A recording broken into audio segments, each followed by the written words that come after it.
Bill Gates, thanks very much for joining us. Good to see you. Good to see you too. So we're here to talk about your annual letter written with Melinda.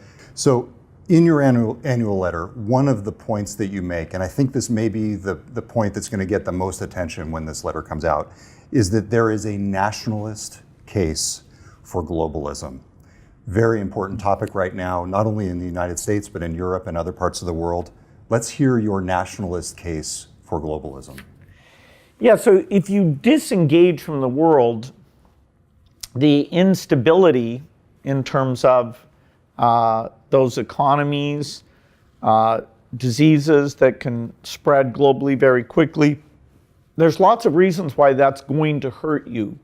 And so even if you say that the normal sort of empathetic humanitarian reasons of all lives have equal value and it bothers you that young children are dying in those countries, even if you zero that out, my view is that the impact per dollar of the aid, which in the case of the US is not even 0.5% of the budget, that as General Mattis has said, that if you don't fund the aid budget, you'll have to spend more money on bullets.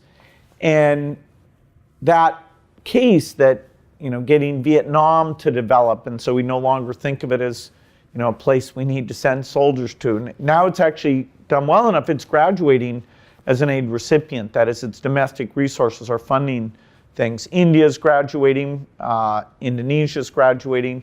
Africa's a tougher set of countries, but even there, the health improvements, which is a foundational piece, the health improvements have been super rapid, and that's the place where our foundation plays a strong role. We've given over $10 billion to these health-related activities, and we've seen a fantastic result. So, we're going to keep doing that. It seems, though, a very difficult case to make in the world today, in the U.S. and internationally. Is that fact a blip?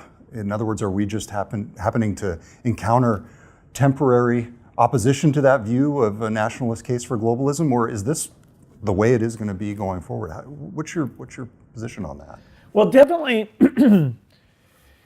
if people are disappointed in their government, they feel like it's not respecting their values, or it's not prioritizing them, or let somebody else get in a better deal than they get, that just general negativity can lead to the government not being able to invest in these long-term issues. And if voters feel like, okay, the elites kind of like doing this stuff and the elites are not caring about us, that really hurts. So it's absolutely a wave of questioning, a lot of things, but including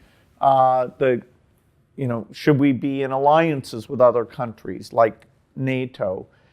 Should we, the U.S., take this leading role in helping make the world a very, very stable place, or we should just, sort of say, okay, that's a waste of money. We won't help out with those things. Since World War II, you've almost taken for granted that the world is getting more stable and that these investments make sense. I'm hoping it's a cyclical thing, particularly if we can, get people to go and see the work. Anybody who goes and sees it, gets very drawn in, because you see the kids who are still dying, you see the kids who are surviving, you see how, it's very little money. And this is the investment. That stability is important even here in the US. We don't want Ebola or a flu coming out of developing countries and coming here. What would you say on this topic to President Trump and congressional leaders? Well, I haven't seen him for quite a while, but the American voters should be very proud of these programs that President Bush started. He said that there was an AIDS emergency and created a US-only thing called PEPFAR that's very generous, over $5 billion a year. He said the US would be a third of the global fund, where lots and lots of countries give. So the US has been out in front, and 23 million people are alive today. because of that generosity. So, I'd want him to go and see that, meet those people and think about, okay, Africa, we've got this great population growth. It's got a challenge from climate change. That's where most of the challenge will be. Should we stay engaged there with aid programs that aren't gigantic? I mean, the U.S., our defense budget is way larger than anybody else's. The aid budget isn't 5% of the defense budget, and yet it does help with the same kind of aims. It seems like you've been engaging a little bit more politically. You were on Capitol Hill just recently talking about nuclear energy. Are you doing that willingly, or do you see that as something that you have to do to get your message across these days? Well, the foundation can't achieve ambitious goals in global health without deep partnerships with the rich countries that provide most of the aid. So that we put in 10 billion, but the rich countries put in 90 billion, and that's why we have these big results. And there's no way, if they pull back to replace that, it's just going to result in millions of deaths. I try and talk to politicians mostly about the topics where I'm spending lots of money and able to spend tons of time with the scientists, and the people are very analytic, and so hopefully I have some information that's helpful to them.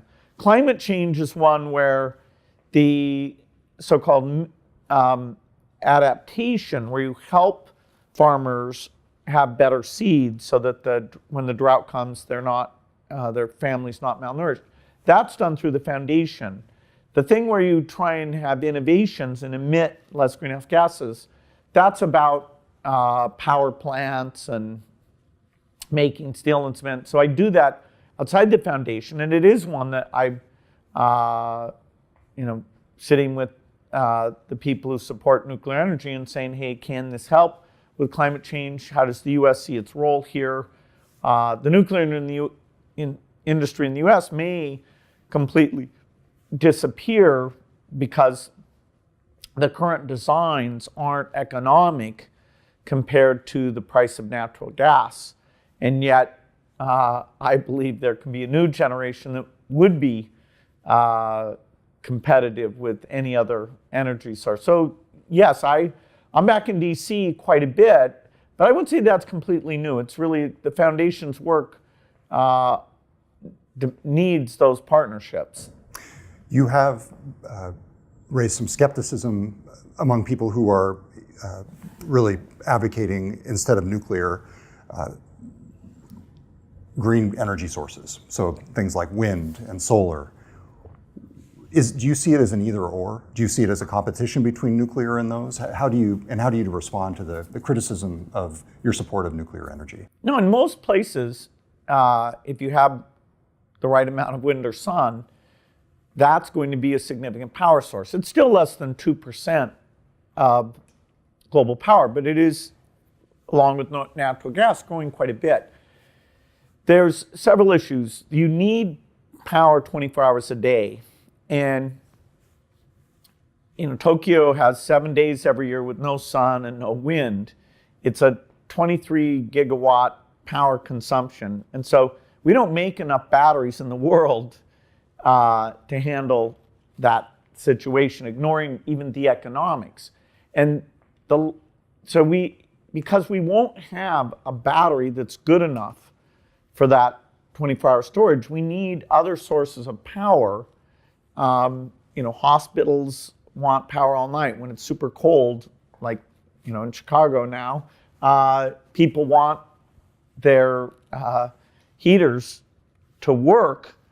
And so even for the electricity piece, that reliability is a challenge. That's only 25%. The word clean energy has kind of fooled people to not really let them know about the 75% that's not electricity. It's more making steel and cement. The kind of extreme heat you get out of a reactor, or some reactors, actually helps you with those areas of greenhouse gas emissions in a way that just renewable energy doesn't. So it's great. The price of electricity when the sun is shining will be low, but it will be a lot higher at other times. You write in the letter that you wish more people fully understood what it will take to stop climate change. What is it going to take? Well, you have to innovate in all the areas of sources, and you have to innovate in such a way that not only do rich countries say, okay, we'll pay a premium for our steel and our electricity, but you have to turn to a country like India that's electricity is just now starting to provide basics like air conditioning and lighting.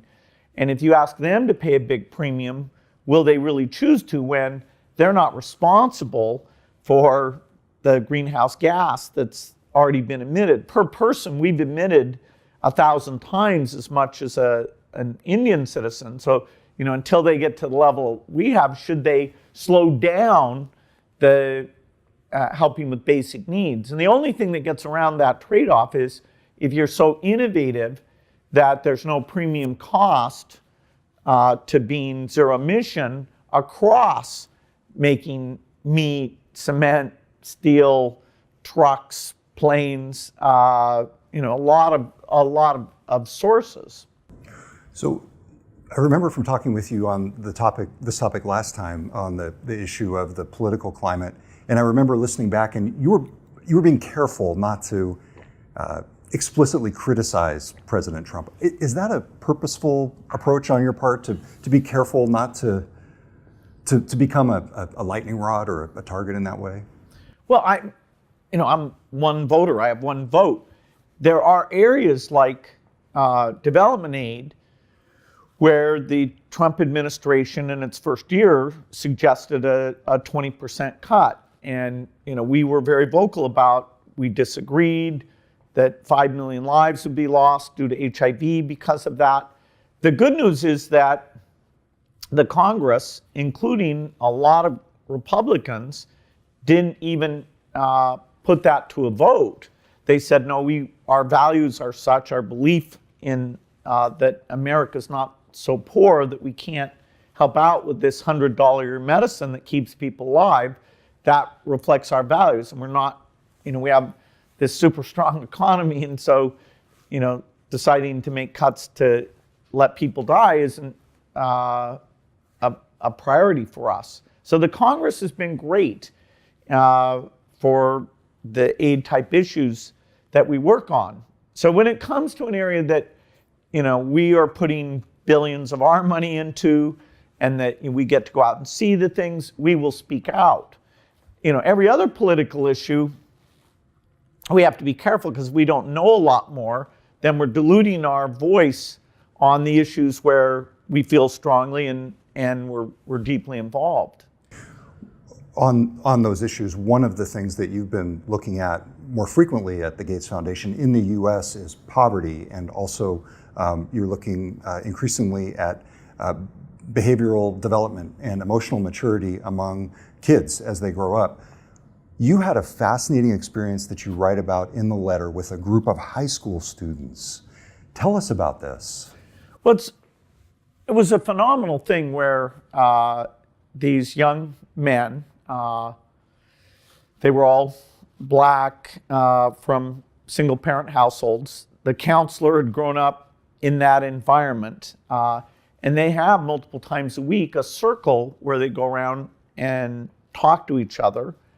And there's a real sense of camaraderie. They introduce each other, what they're up to. And then they were asked to talk about anger.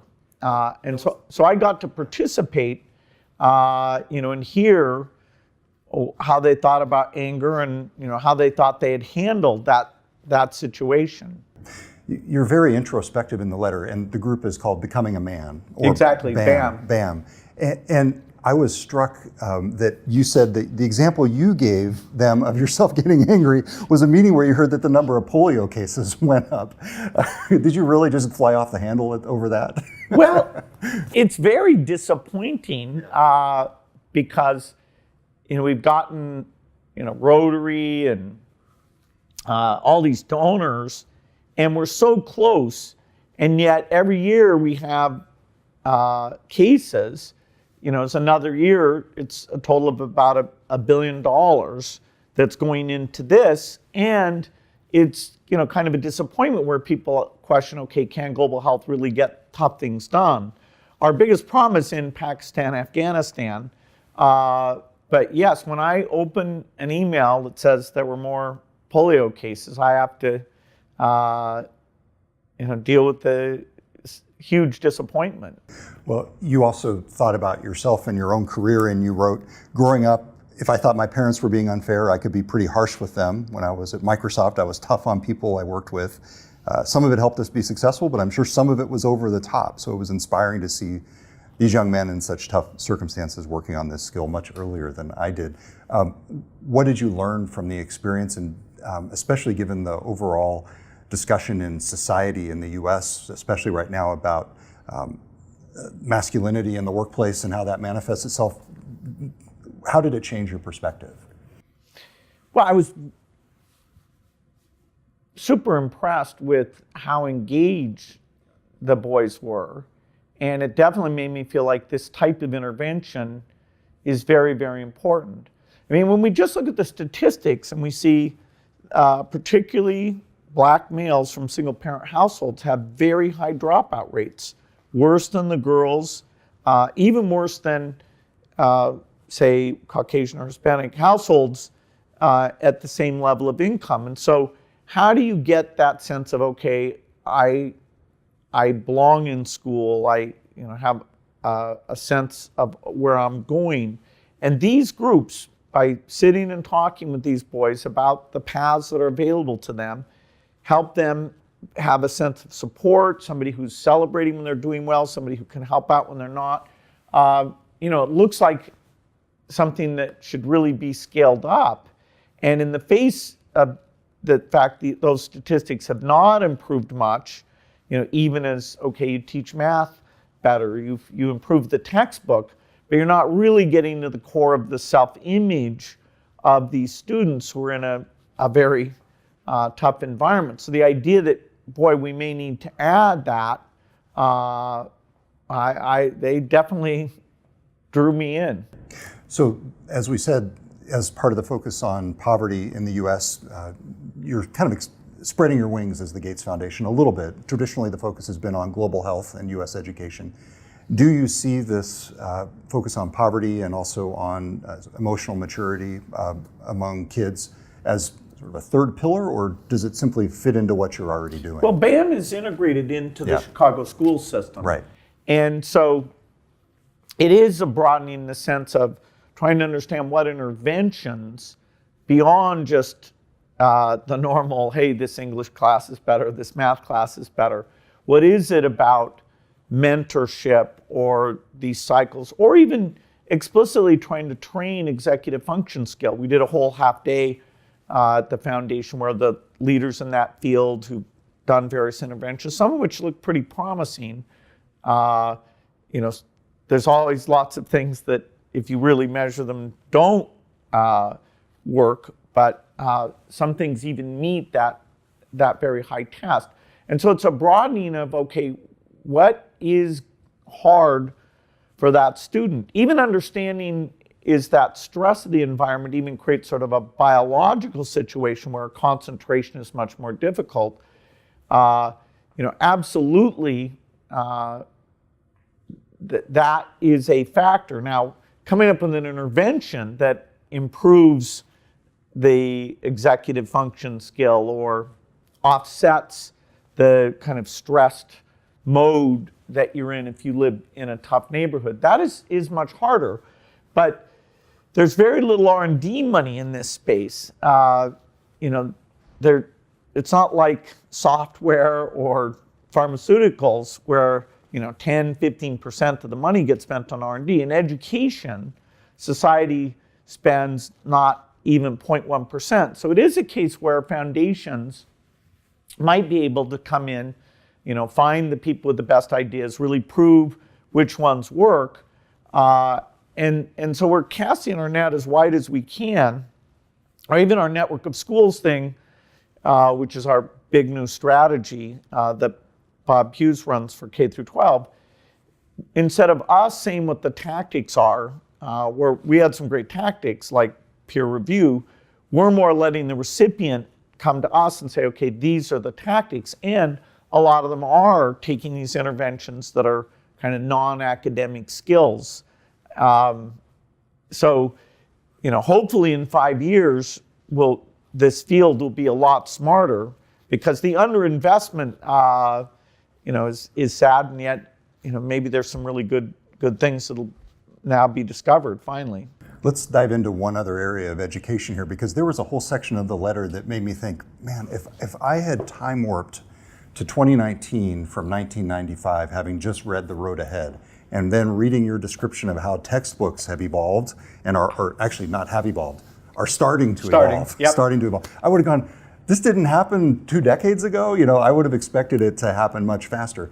Describe what you're seeing in the world of textbooks and why you think it's working for a new era of education.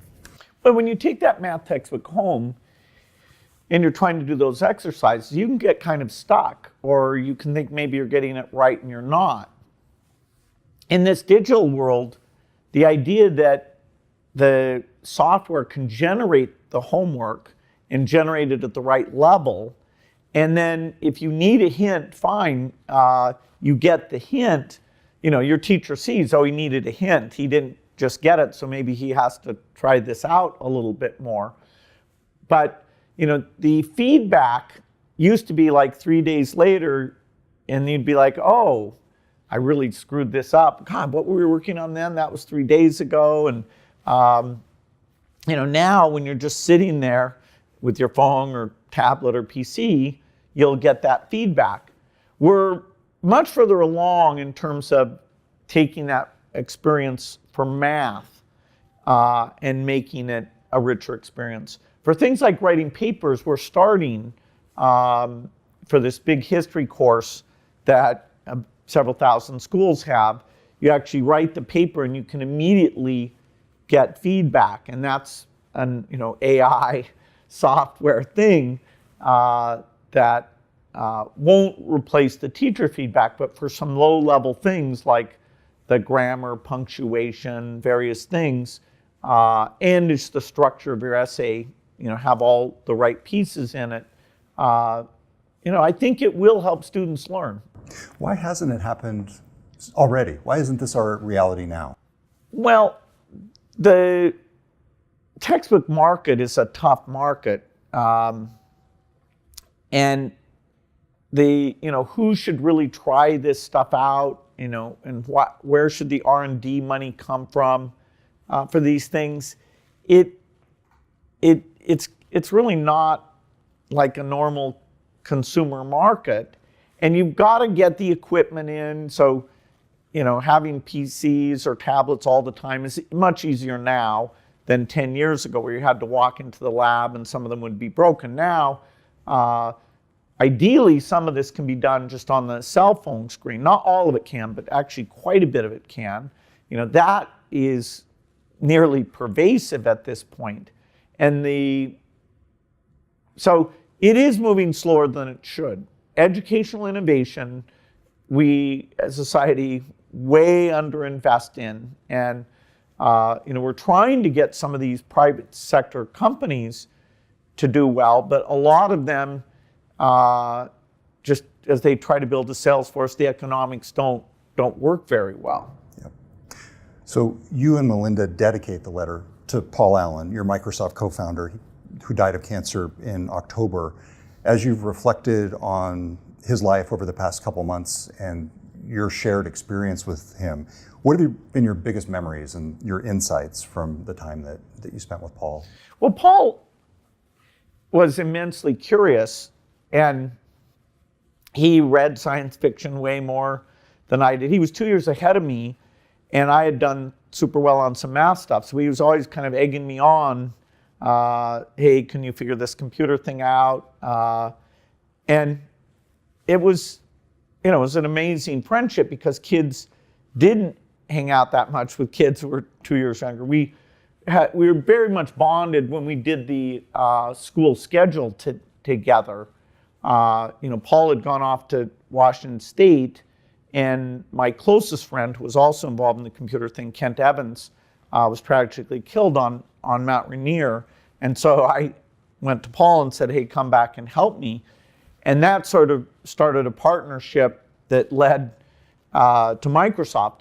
And Paul's credit for Microsoft is pretty immense, because not only did he have this insight about the microprocessor, he literally moved back to Boston to, not I helped him get a job back there, but he was back there not because he liked the winters or the place he was living, to basically bug me into dropping out, because he knew he wanted to do the company with me. So he was just back there. And then finally, it looked like we were going to miss the whole thing when the first kit computer came out. And that's when his argument, hey, Bill, drop out, succeeded. And our first customer took us to Albuquerque, New Mexico. So Paul, always was curious about things. Paul didn't like being a manager all that much. He was always, and during the Microsoft days, I narrowed my interest very much to software. And so like when Paul took a bunch of guys to go to the shuttle launch, I was like, hey, wait a minute, we're supposed to deliver for IBM here. What the heck are you doing? So you heard about this DOS thing? Come on, guys. Yes. So, he always was wide-ranging in his thinking and reading. If you go into his office, there would just be magazines, kind of messy, but it represent his broad interest. And even after Microsoft, he was funding lots of different things. In the tech area, like Starwave, that Mike Slade ran, ended up being the ESPN website. I don't think many people know that went pretty well. Some of them were more a dead end, but like Asymmetrics, but they were pointing in the right direction for things. So he always looked far afield. He always, wanted to find some new and different thing. Always a little bit ahead of his time with the stuff he was doing. And now as my kids are getting older and leaving school, I was going to have more time to hang out with Paul, because he sort of explored traveled the world, have nice boats thing, which I got to do some with him, but I was expecting to do a ton of that once our kids were at college. Hey, where are you at this point in terms of coming to grips with the fact that he's not here? Well, it's kind of strange, because we always would kind of touch base on, hey, there's this cool movie I saw, or here's some new technical thing. Do we think this one's going to work out or not? And Paul always was worried about his health. This was his third bout of cancer. The first one in 1983 was when he stopped working at Microsoft, and it changed his perspective. He didn't want to come back and work like I wanted people to work, which actually I was disappointed, but anyway, it worked out fine. Then he had another bout in 2011, and now, so, and Paul always had challenges with health, and, I actually think he was worried, so it's awful that he was right, and that, was kind of hanging over him quite a bit. His sister's going to carry on a lot of the charitable stuff he did. He was, part of the Giving Pledge, so the majority of his wealth will go to charitable things. I've actually seen a friend of his, Bert Coldy, and Allison this week, just, sort of talk more about Paul and, the great memories we have. Bill Gates, thank you very much. Yeah, Good to see you. Yeah.